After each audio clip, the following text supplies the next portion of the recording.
Good morning. This is Chris Jones. I'm with the University of Arizona, Gila County Cooperative Extension, and welcome to our today's edition of our Garden and Country Extension webinar series. Today we've got Kevin McCully from the City of Payson Fire Department, our fuels manager, to talk about Payson's new fire adapted community town code. And so exciting news to share. And Kevin and I have been chatting a little bit to get started. He doesn't have a camera, but you can hear he has a good, clear voice, and we'll be able to follow along with it. A little bit about these presentations. Weekly Zoom webinar, 60 minutes or less, Thursdays at 11. Get us out of here in time for lunch.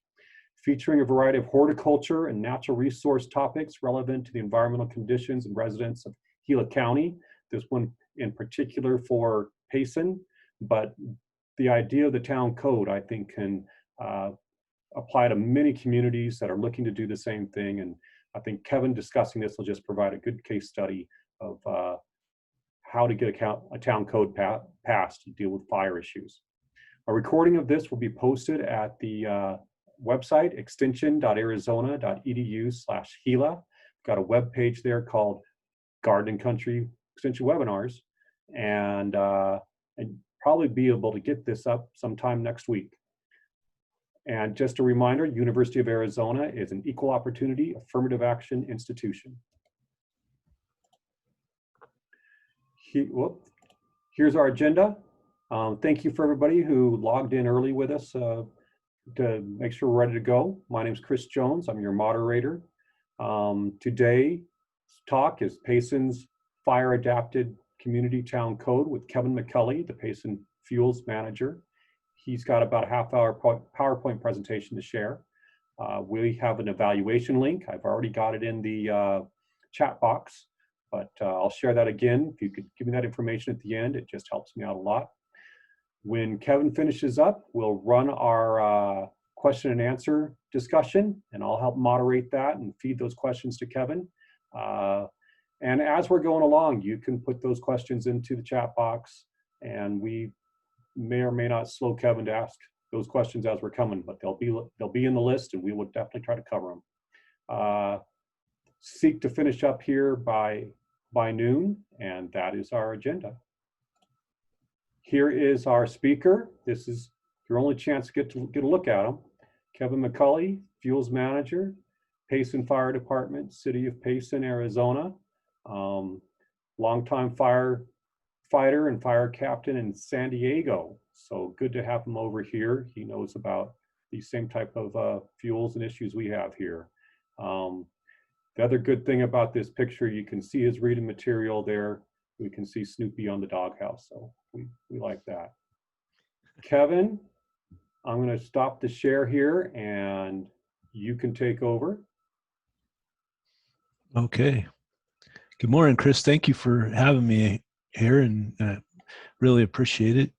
I have to explain one thing. I work in an active fire station, so we may get interrupted by call out tones or people walking by or something like that. I have to apologize for that up front, but thank you for everybody for being here to listen to this. Hopefully it's something useful. Let's see, do I hit share screen again? Yeah, hit that green button for share screen, pick your slides, and then hit share again. Okay.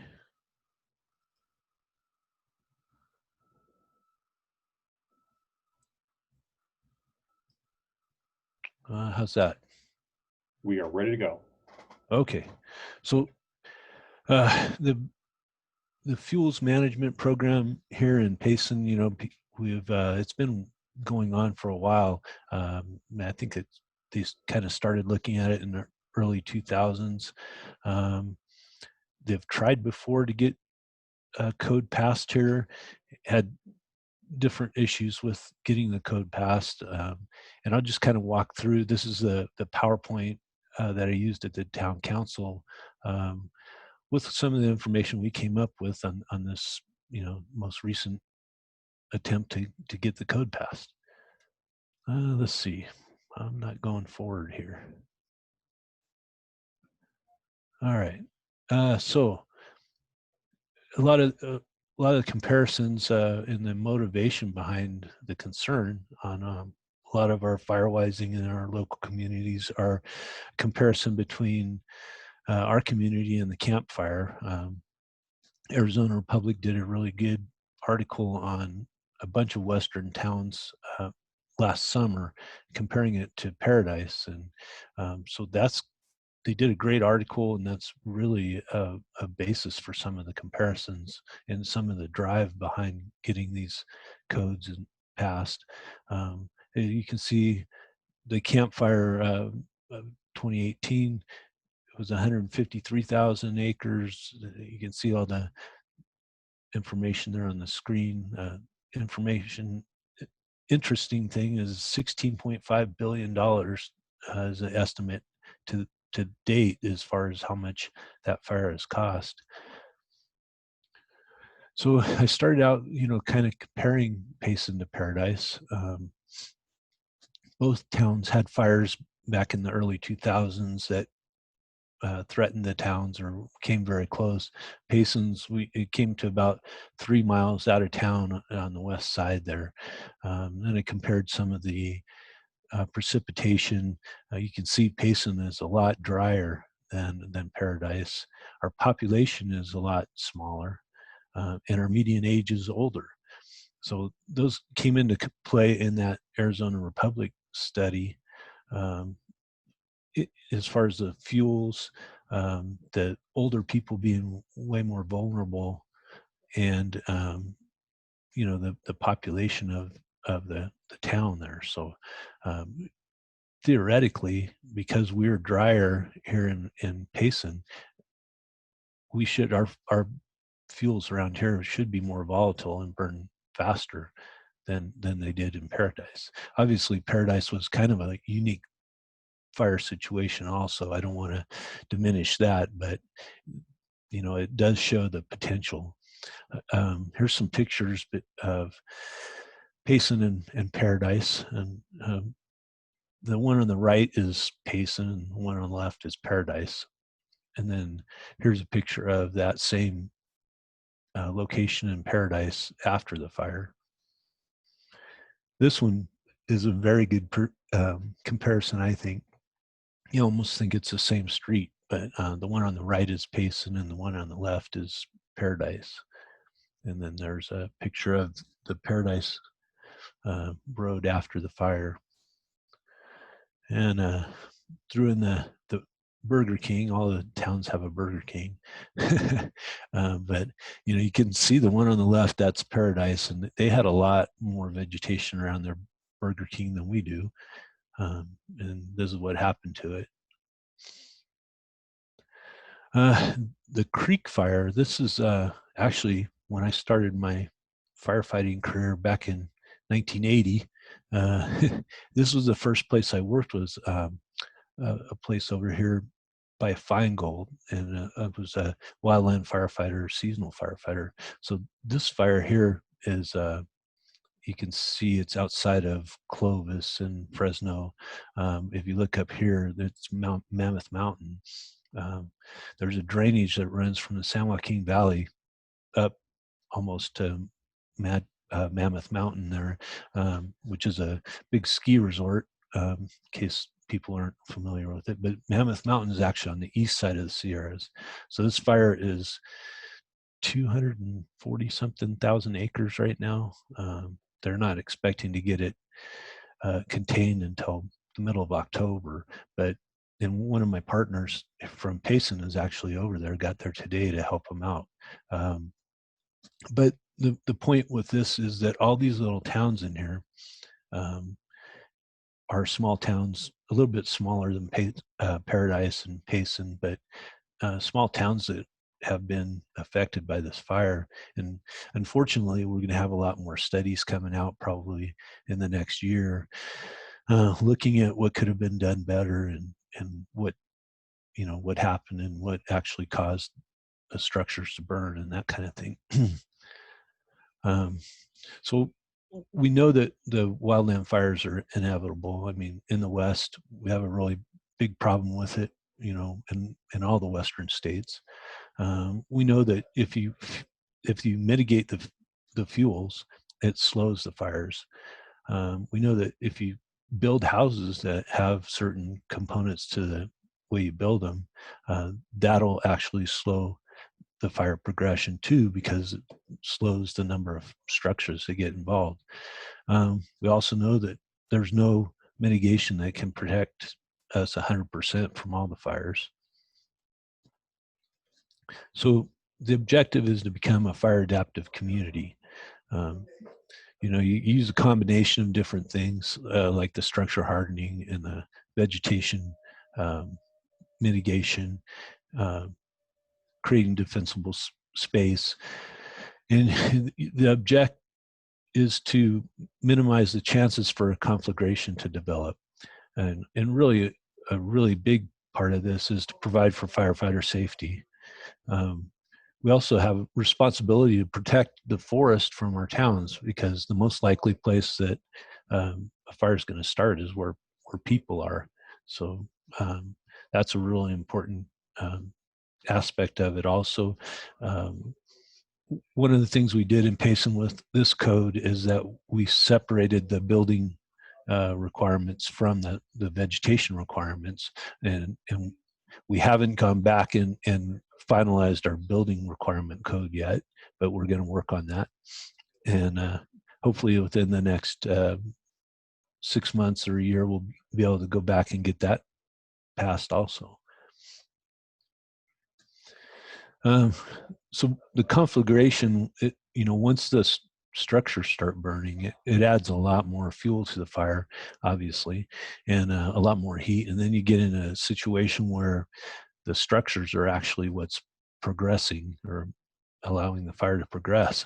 So the idea is to break that up a little bit so that the fire crews actually have a chance to stop it at some point. And one thing I should say too is that, these fires in California, I've read a lot about what's going on out there, and there's a lot of people that are very upset about their fire protection, and complaining that, hey, there wasn't a fire engine on my house. The fire was coming, there was no fire engines around, and my house burnt down. So one of the critical points is there just aren't enough fire engines in the country to put a fire engine in everybody's house. So you have to be able to reduce the fuel around your house and do your own due diligence in protecting your house. So pieces there, this whole project, the code isn't the be all end all of the whole overall project. There's a lot of components to it. You need to create a uniform level of mitigation throughout the community. You build a resistance in new structures, maintain the town properties, and you have to develop a way to address the biomass that you're creating with this. And then you have to develop an avenue for people that just are having a hard time getting it done. Just to force the law on people isn't what gets it accomplished. So this is kind of a graphic that I was trying to get the town council to understand that it's more than just the code. It's an overall program that we have to develop, and it's going to continue. Kind of way to get from one shore to another is with a bridge. So I kind of like the Golden Gate Bridge, kind of an iconic Western bridge. But anyway, so if you look at the bridge, and it's interesting if you go and look at how they built the bridge and some documentaries on that, one of the first things they built were the towers. So I look at that as being the codes. The first tower is a vegetation management code. Second is a structure hardening code. Kind of looking at all the cables that hold up the bridge as different things. Grant funding, a town's fuels crew, fire department inspections. one of the things I didn't put on here that I should have was the bio-waste management. And then actually the platform or the bridge that goes from one shore to the other is the education. You know, you can't travel from one side to the other unless you let people know about this and understand what our objectives are. So there's a couple different codes that we're, you know, because we split it up, we went with the mitigation code and then the structure hardening code. Like I said, the structure hardening code's still in development. We still haven't gotten that to a point where we can bring it to the council. Fuel mitigation code, we worked really hard on that. I have a really strong Firewise committee here in town. They helped me with going through the code and bringing up their concerns on, you know, from a community's perspective of what might work and what didn't work and what they wanted to see. So we were able to work on that code. The other thing is that the Firewise committee here in town, they're really great at public education and getting that word out there to the community. You know, they're community members that volunteer and have a lot of important connections and you know, they're able to really publicize this stuff. So they're a huge component of this. So the way we did the code was the code basically requires people to mitigate fuels on their property, and it requires the fire chief to adopt a standard. And the reason, and the standard is adopted separately. The code is actually part of the town code. The standard is adopted by the fire chief and the town council, but the objective behind that is, as we learn more about, you know, how structures, you know, burn and what mitigation is effective, what mitigation isn't effective, we can change the standard to meet those, you know, the newer science and studies without having to go back and redo the whole code. So this is kind of an example of what the standard will look like. If you're familiar with firewising, it's not too foreign to you probably. Yeah, it's pretty similar.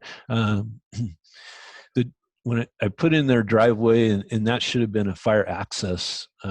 So basically, anytime a fire engine needs to go more than 150 feet to get to your house, it's considered a fire access roadway, and that's where we need the clearance. But you know, if you have your typical 20-foot driveway in front of your house, it doesn't really apply to that. But you know, you can see zone 1, that's the 5 foot from the house, clear of combustibles, you know, pretty critical part of the whole fuel mitigation thing. You go 5 to 30 feet and you get a little less restrictive. You can have some native vegetation in there if you thin it out, and you still don't want any dead vegetation, dead grasses that are taller than 4 inches, that kind of thing. 30 to 100 feet, zone 3 is a little less restrictive than zone 2. You can have the trees a little closer together, and a little bit more vegetation. And then in our code, we addressed vacant parcels also, where a vacant parcel either needs to have 30 feet of zone 3 all around the parcel, or they can come to the fire chief and get a vegetation management plan agreed on with the fire chiefs. You know, so we're not holding them just to that 30-foot, you know, zone around the outside of the property. The idea is that, you know, if their north property line is all backed up against the forest and there's no trees or anything there, but their west property line is up against housing development, we can address that west property line and you know, thin the vegetation out there to meet that and not have to do the whole property, which saves money and I think focuses on the problem instead of just randomly making people do fire breaks out in the middle of nowhere. So I don't know. Hopefully that makes sense. This is an NFPA Firewise picture that they let me use, but it kind of gives you a better graphic of what we're talking about. I have some slides here from different fuel mitigation projects around Payson, and the before and after pictures. You can kind of see the difference. If you look at this picture, you can see this tree and this tree are the same tree. They took out the dead tree and some of the dead brush, and they thinned out the manzanita and scrub oak. A lot of people are worried about keeping their screen up. You know, they like to have some screenage between themselves and their next door neighbor. And I think this kind of depicts what can be done to mitigate fuels, but you still have some vegetation in your backyard, still have that screen. But this is a lot safer because you can see in the picture on the left, the ladder fuels, they call it, and those went right up into the trees. So if you would have had a ground fire there, it would have gone right up into the trees and caused a lot larger fire, a lot more fuel to burn. In the right side, you can see, you know, if you had a ground fire on this side, probably not going to do much. It might burn up some of the dead grasses there, but the energy is going to be very low and, you know, easy to catch, you know, with a fire engine. This is a picture of a juniper burning, kind of an illustration of you know, people see these green trees around and they think, oh wow, those are nice green trees, and it's green, so it can't burn. But a lot of the fuels we have, especially the native fuels around here, if they're green, that means they have a lot of oils in them. And you know, all your folks that are involved in gardening and stuff like that, they probably know this way better than I do. But a lot of our native fuels are, the way they survive is because they have a lot of oils in them. So if you look down here at the, I don't know if you can see my arrow, but down here at the bottom right, you can see the head and shoulders of one of the firefighters here. So we're estimating that tree is producing flames that go probably up to about 60 feet. So about the height of a 66-story building or so. And you can see that the firefighters are quite a ways away from it, because even where I was up on the road, you could feel the heat from that tree. But if you look around the base of it, you can see kind of what we're talking about is that this tree had vegetation that was grown right up into the bottom of the tree, you know, and in the junipers, they have branches that are typically low to the ground and that kind of thing. So if there would have been some kind of separation there, most likely the tree would have never caught on fire. All right, so you know, this is what I presented as a conclusion to this slideshow to the council. And you know, we know we're going to be threatened someday by fire. You know, this year was a graphic example of the, you know, had the Poles fire and the bush fire, really got people thinking. And I think that's one of the reasons that people, you know, raise the concern about, you know, passing this code is because of those fires being so close to town. So it's really our responsibility to do the best we can to prepare for that day when we're threatened by fire. Best way we can prepare is to address the vegetation and address the houses that are being built and try and change things to be more prepared for a fire. The education outreach, that's the golden bottom line for this. You know, you really need to get this information out there so people understand why you're concerned about it and why it's important to do something about it. You really need to, you know, garner support, get these people on your side, like I said, the Firewise Committee here was a huge help, and they've been around since 2010. We had people on the fire engines that have been around, since the early 2000s, trying to get the word out. So it's not a new concept, but it is something that needs to be more publicized and put out there more than what we're doing now. So, and then, so that's the first step, get everybody to understand what you're doing. And then the second step is obviously to start with the codes. What that does, the code, it shows how important this is to the town, how important it is to the mayor and the council members, and that there is some validity to this. And I think that's really one of the huge values of passing this code, was that it showed the importance to the town. So that's pretty much my presentation, and pretty much what I gave to the council, and they seemed to like it. And we got a lot of really good positive feedback from the community. We got letters that were read at the council meeting that supported it, and I didn't get any negative comments at either. You have to go through 2 council meetings before you can pass the code, and neither council meeting had any negative comments, which I was really surprised but very happy about. Well, Kevin, thank you so much for your presentation and going through that. Many of us weren't able to go to the council meeting, and so I think it's good to just keep pointing that same story. While we're getting started here, if you could open up the chat box.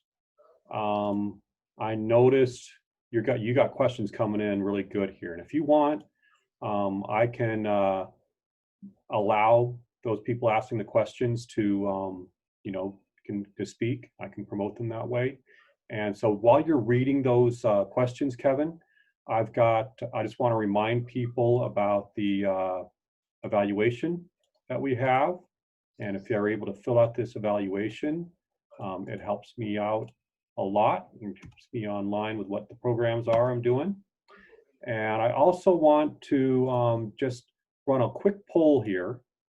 I want to find out how people learn about the webinar. I'm getting some good help from some partners with the newspaper and the radio and so on. I send out an email, encourage people to share those. And so if I can get several people to answer that back, it just helps me to see where we're getting that interest and how we're getting people to participate. What do you say, Kevin? You want me to get Michelle on here to ask you the question? I can however you would like to do it. I could read the question that she posed there, or you can put her on. Either way. If I'm gonna put her on to allow to talk. And Michelle, if you want to ask that question for me, it just, I think, makes these webinars more interesting because we're interactive. Absolutely. Can you hear me? I can. Yes. Okay, great. So Kevin, I know that a lot of our readers have been concerned about enforcement. And I was listening to you and you kind of said, well, I'm not sure if that made sense. So I want a clarification on empty lots, because that seems to be the biggest concern in Payson is absentee owners and empty lots. So sure. I understood you to say that you would work with those owners and make sure that the cost isn't overwhelming. Is that a correct understanding? Yeah, absolutely. And, we want value for the buck, basically, so we left that open to where, they can just go out and do the 30-foot mitigation around their property if that's what they want to do. If it's something that they don't want to do on their property, they can come to us and say, hey, this is where my property is. This is what I would rather do. This is what I think would be valuable, and this is how much it costs me. And the Chief Staub can look at that and say, yeah, I think we can do this for that amount of money, and that's way more effective for us. So because every property is different, and it's not all a cookie cutter thing. So we tried to leave an opening there so we could we could work with that and work with the costs, definitely. So one other thing I heard, and I'd like to confirm you saying, so let's say an empty lot property owner abuts forest land, and another, maybe on the west side, it has property owners next to it. I was a little concerned when I heard that the fire department might say, well, we'll leave the forest side until later. What concerns me is that, and I don't understand the 30-foot limit on it, because I'm imagining that piece of property across the street from Walmart, where the Roundup did a story about a homeless encampment fire starting in that large piece of property, and 30 feet from the boundaries into the middle of that property wouldn't have been enough. It still would have started a fire, but does the 30 feet along the edge of the property zone protect it enough? Well, the objective is to create a fuel mitigation zone to slow a fire down. So if a property like that one behind Walmart, if they did 30 feet around the whole property, that would provide a buffer there between that property and the houses around it. If there was ways that, we could make that more effective for the same cost, we'd definitely look at that also. But the idea is you're not going to stop, you're not going to eliminate fires. The idea is to slow them down and provide an area that the fire crews can have a chance of catching them. Okay, thank you. That answers my questions. Okay. Michelle, thank you very much. And Kevin, this is so much at home. I mean, Michelle is our local one of our news reporters, and so this is great with the Payson Roundup newspaper. And thank you, Michelle.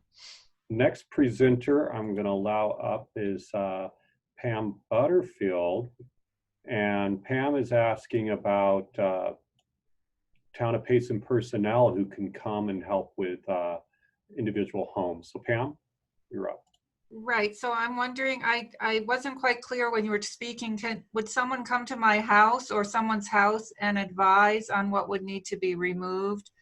And would you access that through the fire department? And then is there any financial support to help get the vegetation taken care of? Trees removed or whatever. Yeah, thank you for the question. Actually, two questions there. So yes, call me, and my number is 928-472-5171.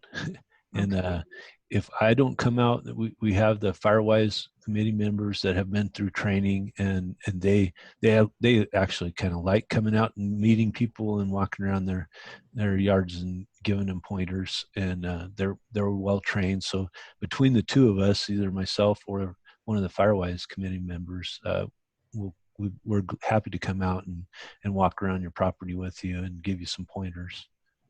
And as far as the second question, we've obtained grants. The Department of Forestry and Fire Management for Arizona, every year they put out solicitations for grants, and we've gotten grants the last 2 years actually, to help people with mitigating their fuels, and that's a 90-10 grant, which is a pretty good deal. The property owner pays 10%, and the state will reimburse them for the rest of the 90%. So if you're interested in that, call me and I'll put you on the list. And like I said, every year we're putting in for those grants, and we've got a bunch of town property, or not town owned property, but property owners within the town that are scheduled to be part of this next grant this year. So okay, great. Thank you very much. You're welcome. All right, we got a question from Susan here. Hopefully I'm pulling up the right Susan. And Susan's asking about the codes and enforcement. When I hear, hi Kevin, when I hear communities put in new codes, sometimes they don't have any teeth to back up those codes. So when we've got so many of our folks that are living part-time here and part-time in the valley or other places, how are we going to get those folks to follow these new codes? Oh, great question. So, and that is an important part of the code, definitely. Yeah, so there's two different ways that this code can be enforced, basically.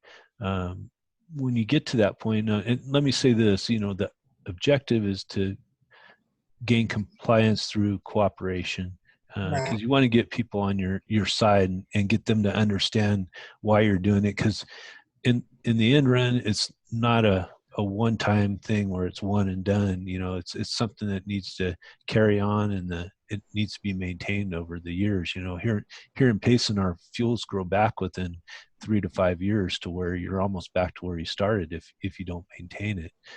So anyway, you want to get the people on your side. You want to get partners instead of enemies. But in the end run, we have two different ways it can be enforced. We can write a citation, or we can actually go on the property and do the mitigation at town expense, and then put that cost as a lien on the property.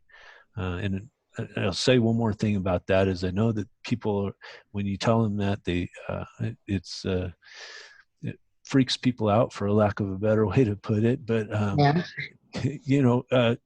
so first of all, the objective is not to get to that point, but secondly, that particular enforcement action has been in the Arizona state revised statutes for a long time, so that's actually been part of Arizona's laws for quite a while. And we also have some local codes in Payson that are actually, they can use that provision of that law also, but it hasn't been used to date, to my knowledge. Okay. Well, I appreciate your response. What about neighbors who don't take care of all their weeds, and their weeds are 4 and 5 feet tall? So I do get complaints from neighbors. And so what I do is I write them a letter and explain to them, like, this is important, and we need all of our neighbors to work together to mitigate the fuels in Payson, because we are in a high danger area. And I've had a lot of success with that, actually. But I do make contact with the neighbors. And then in the end run, the code will actually takes 30 days before it becomes effective. So it'll be effective about the 1st of October. And then the penalties for that are put off for a little while until we can get everybody on the same page and get the education out there. So eventually the penalties will come into effect, and we'll be able to enforce it, using the penalties, but hopefully won't have to get to that point with too many people. Hopefully. Thank you very kindly. Oh, you're welcome. Thank you, Susan. We've got another question from Carson, which sounded like you just answered it. How will the new code be enforced? You just mentioned that, and are fines involved with the non-compliance? I believe you just talked about that. So this brings us up to date with some of the questions. So if people have some more questions, put it in the chat box. In the meantime, Kevin, one thing that occurred to me is when you were going through the 2 levels of the code having to do with vegetation management, and then the structural code. And one really good resource I'm sure you know of is the Be Ember Aware checklist. We've got that poster in front of the library. And those types of things that people can do with that 0 to 5 around their homes just can make a big difference. And just some of your thoughts and ideas about that work, about the 0 to 5 treatment. Yeah, sure. Like we were saying, that first 5 feet is critical. I saw Miss Yonker had her hand raised there too, but I don't know how to get to her eventually.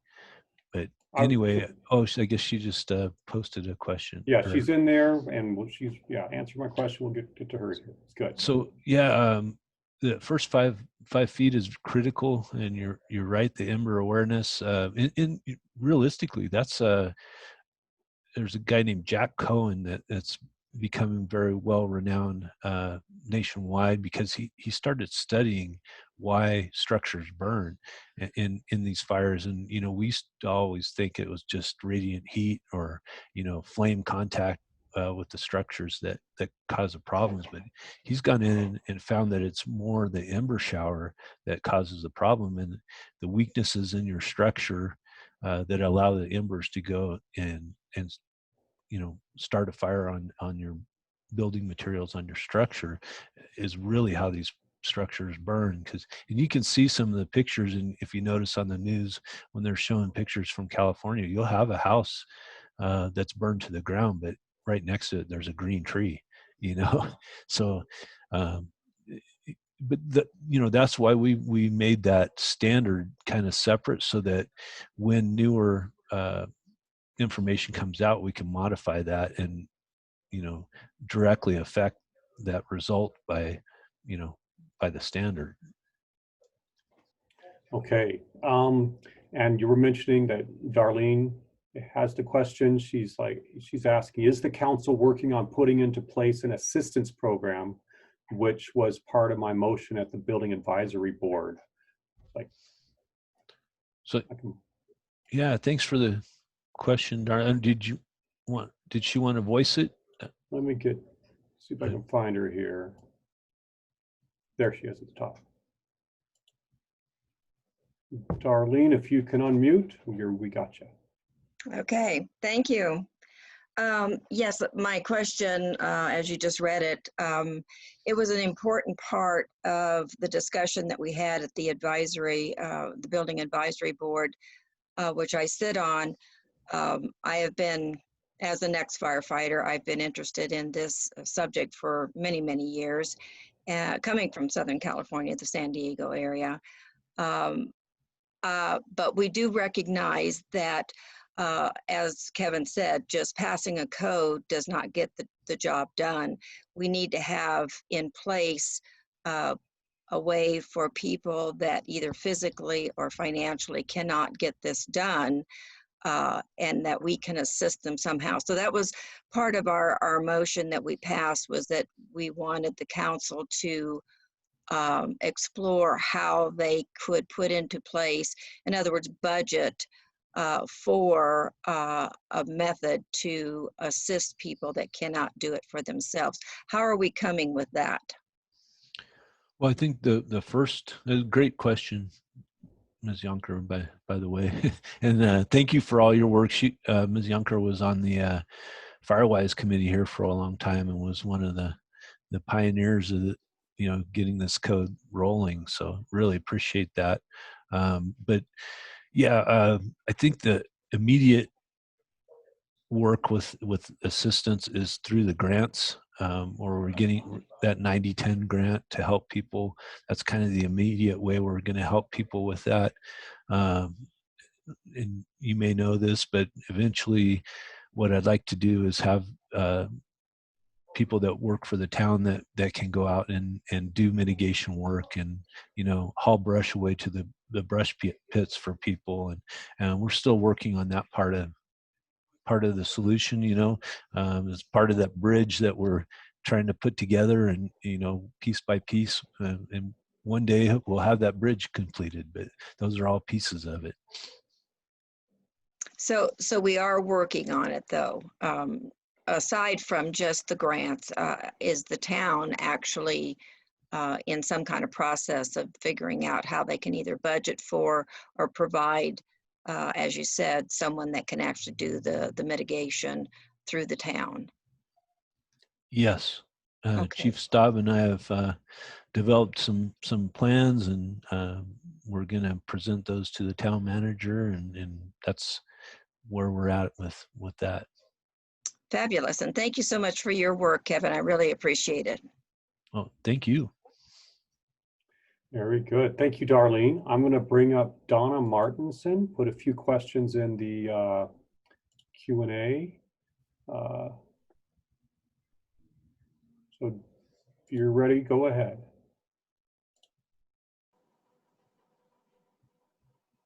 Am I supposed to speak or? If you wish, you can ask about the Okay. Greenway, and yeah. we Yeah, can- our neighbors, Greenway's in pretty bad shape, and we're willing to help them, but you don't want to step on anybody's toes.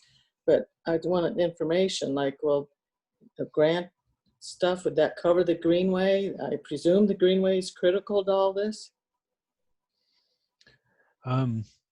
Thank you for your question. I'm not sure I'm on board with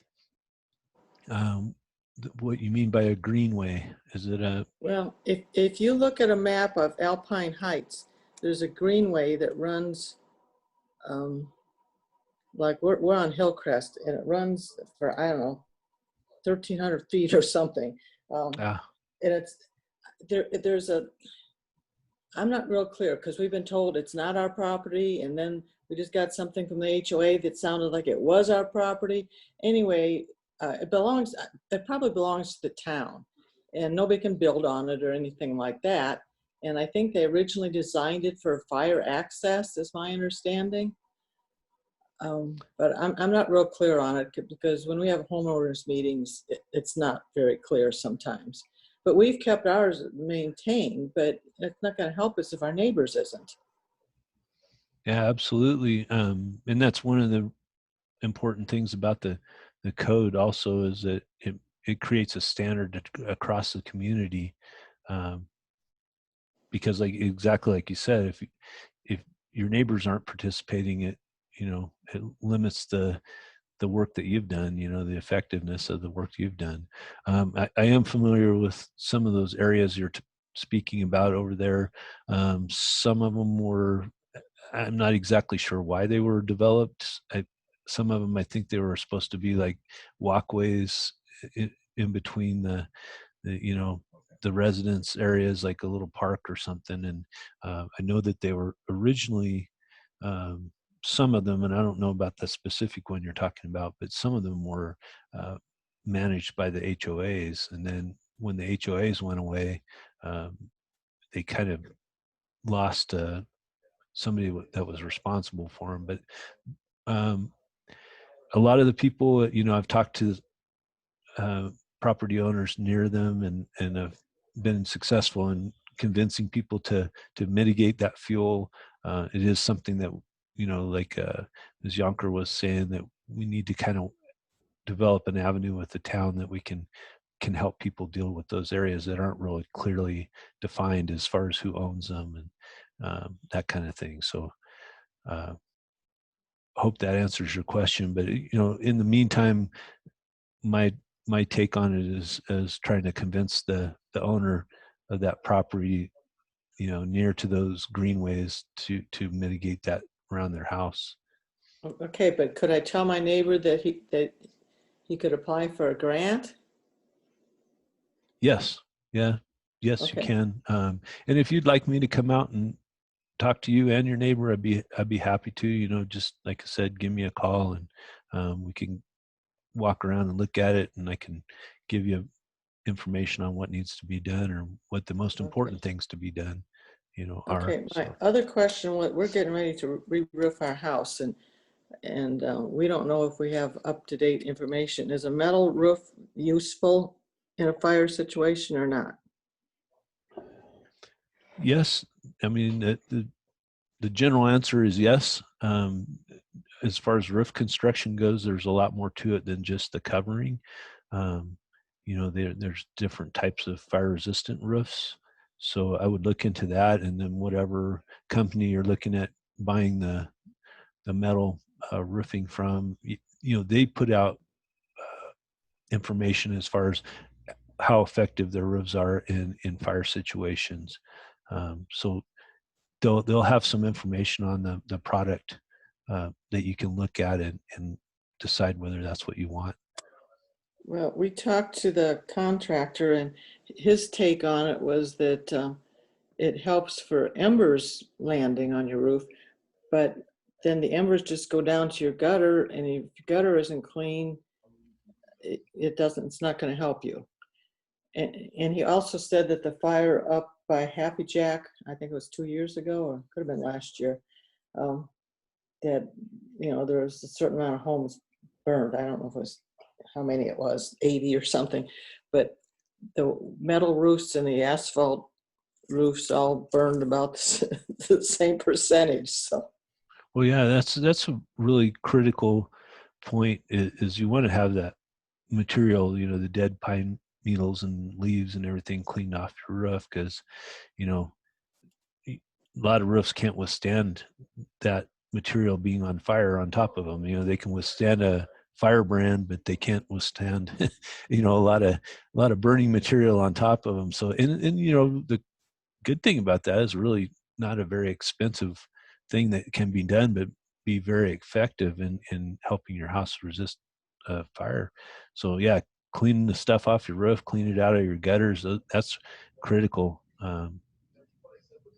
But yes, in, you know, the metal roofs and the asphalt shingle roofs do withstand some fire brands, but it's more than just the shingles and the metal. It's a overall roof construction also.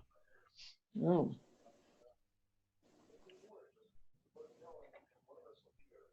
Thank you, Donna.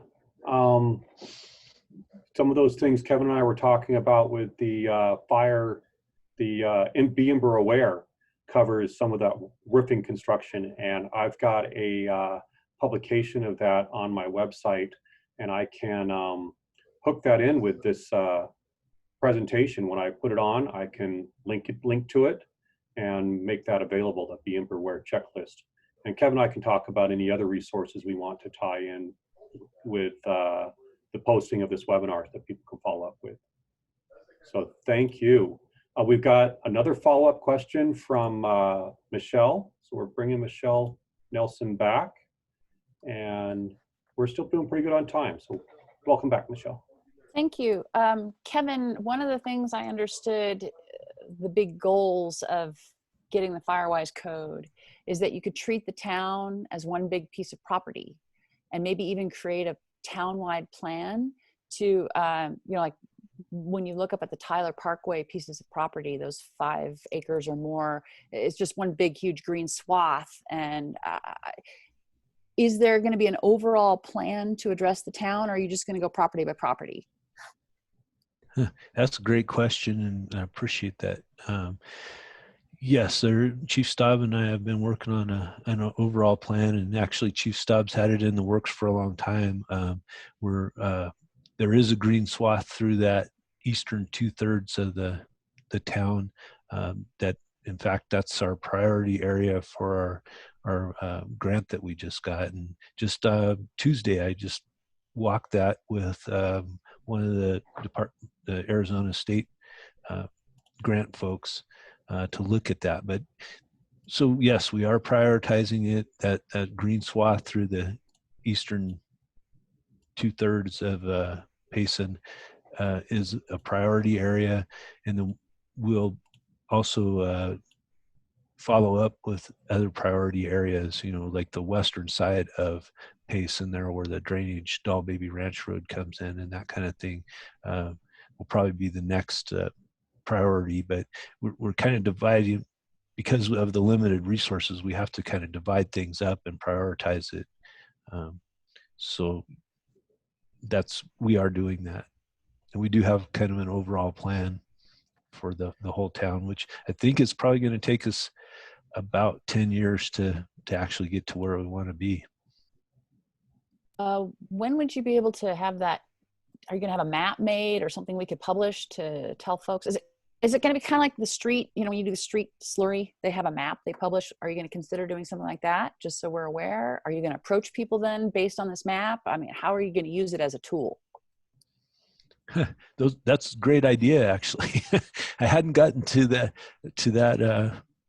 point, but no, if you don't mind, I'll take those ideas, and that's a good idea to make up a map of our priorities and publish that, so people. Oh, I would love it. You know, Kevin, we're all in this together, and honestly, whatever we can do, because when the fire comes, it doesn't matter who you are. We're all Payson people in the way of a large fire. So please, whatever we can do to help, we want to help.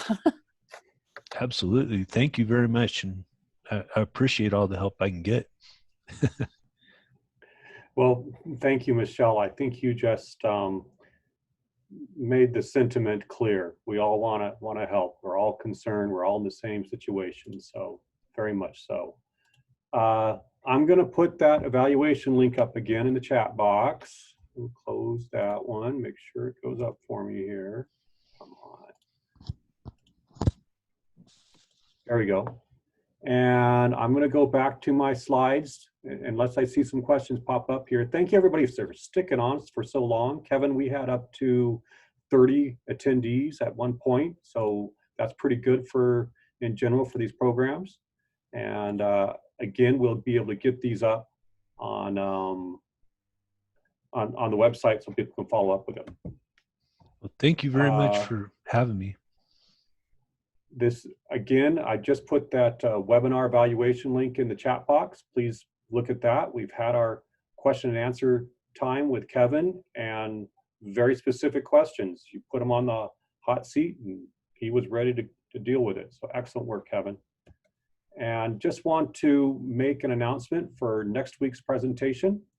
We have Jim DiPasquale from the School of Forestry, graduate student, the graduate school, Northern Arizona University.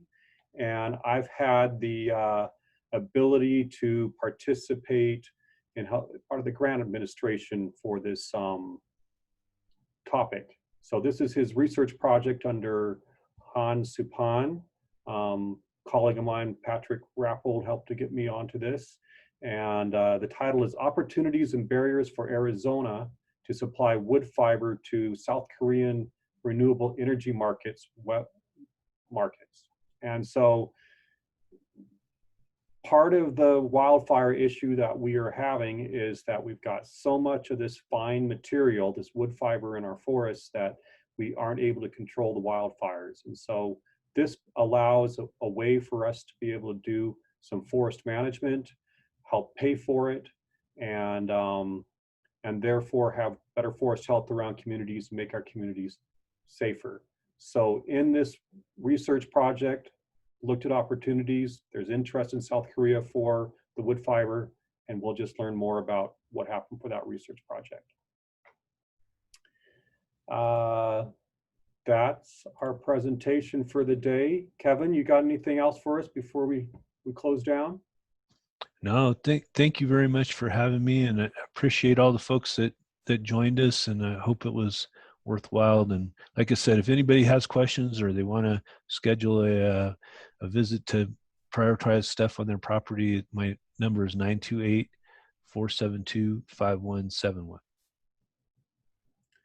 All right. Thank you very much, Kevin. I'm going to stop the recording, and everybody have a good day.